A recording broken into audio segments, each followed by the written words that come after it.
আজই ডাউনলোড করুন আর এনজয় করুন আপনার পছন্দের শো। আজ সন্ধ্যেবেলা অগ্নিবর বার্থডে পার্টিতে সাক্ষ্য যাবে। ও পাড়ার কোনো লোকের বাড়িতে যাবে না। একটা অসুস্থ বাচ্চাকে আমি ফিরিয়ে দিতে পারবো না।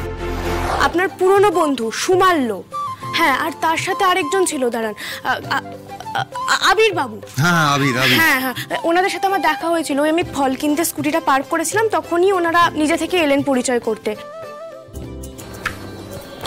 এক্সকিউজ মি, হ্যাঁ, আপনি আরশি চ্যাটার্জি তো, সাক্ষ্য চ্যাটার্জির ওয়াইফ? আপনারা? নমস্কার, আমি সুমাল্য ঘোষ। ও আবির সরকার। বাবলুকে আমাদের কথা বলবেন, বাবলু চেনে ভালো করে, একই পাড়ায় থাকি আমরা। ও আচ্ছা আচ্ছা আচ্ছা, নমস্কার। নমস্কার। আসলে আমরা একটা আবদার নিয়ে আপনার কাছে এসেছি। কি আবদার? দেখুন, আমার একটা 10 বছরের ছেলে আছে, অগ্নিবর আজকে জন্মদিন। সেই জন্মদিন উপলক্ষে আমি বাড়িতে একটা ছোট্ট অনুষ্ঠান রেখেছিলাম।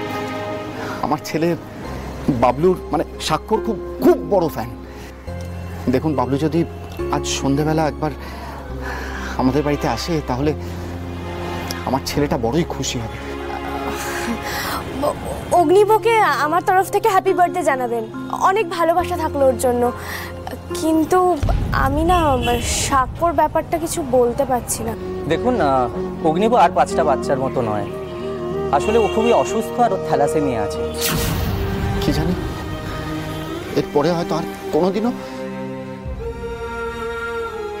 ম্যাডাম, প্লিজ একবার বাবলুকে গিয়ে রিকোয়েস্ট করুন না, কোনোভাবে অল্প সময়ের জন্য হলেও যদি একবারও সন্ধ্যেবেলায় ছেলেটা জন্মদিনে আসে, তাহলে। আমি স্বাক্ষর হয়ে কথা দিচ্ছি, আজ সন্ধ্যেবেলা অগ্নিবর বার্থডে পার্টিতে সাক্ষ্য যাবে, আমি নিয়ে যাব। স্যার, আপনি একবার যাবেন? আসলে ওই ছেলেটার অসুস্থতার কথা শুনে না আমি না করতে পারিনি। আমি কথা দিয়ে ফেলেছি যে আপনি যাবেন। কি?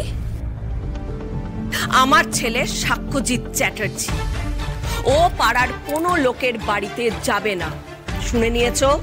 এবার ঘরে যাও। যাবে না? না, যাবে না। এসব কি বলছো? সুমাল্যর ছেলে গুরুতর অসুস্থ, কঠিন রোগ হয়েছে। একটা বাচ্চা ছেলে একটু আবদার করেছে, ঘন্টা দুয়েকের জন্য বাবলু তো যেতেই পারে। আর তাছাড়া সুমাল্য এ বাড়িতে কত এসছে একটা সময়। বাবলু আর সুমাল্যর কতদিনের বন্ধুত্ব, কি বলছো তোমরা? সরি আঙ্কেল, বাট এটা পসিবল না। সাক্ষ্য যদি এতটা ইজিলি অ্যাভেলেবল হয়ে যায়, তাহলে ওকে এক ঝলক দেখার জন্য লোকে কেন হলে যাবে? আচ্ছা ঠিক আছে, সরি ম্যাডাম, আসলে আমি এত কিছু ভাবিনি। আমি ভেবেছিলাম বাচ্চাটা অসুস্থ, তার অসহায় বাবা কিছু একটা চেয়েছে, সুপারস্টার ফিরিয়ে দেবে না, সেই জন্যই কথা দিয়ে ফেলেছিলাম। কোনো ব্যাপার না, আমি জানিয়ে দিচ্ছি যে আপনি যেতে পারবেন না। দাঁড়াও আসি।